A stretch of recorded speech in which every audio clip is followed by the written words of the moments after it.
I lavori sono stati sospesi fino al termine delle indagini. Nel cantiere edile dove è morto Marino Gazzola, 69 anni, solo il dolore per una tragedia che ha sconvolto la comunità.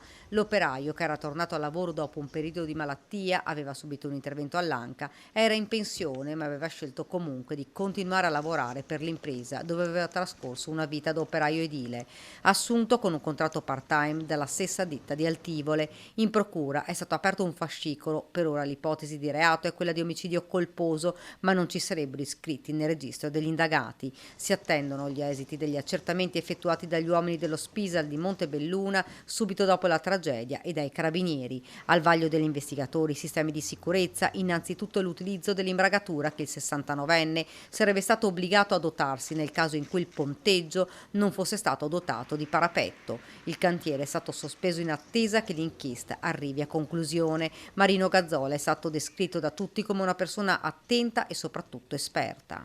Ha lavorato per parecchi anni in questa impresa, a 69 anni credo abbia fatto sempre questo di mestiere, per cui immagino, suppongo, l'esperienza non gli mancasse, però di fatto l'incidente è capitato.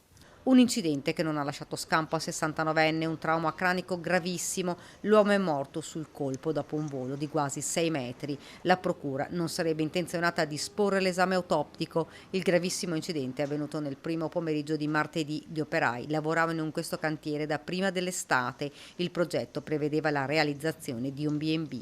Disperati i colleghi di lavoro e il titolare che hanno trovato il 69enne a terra senza vita.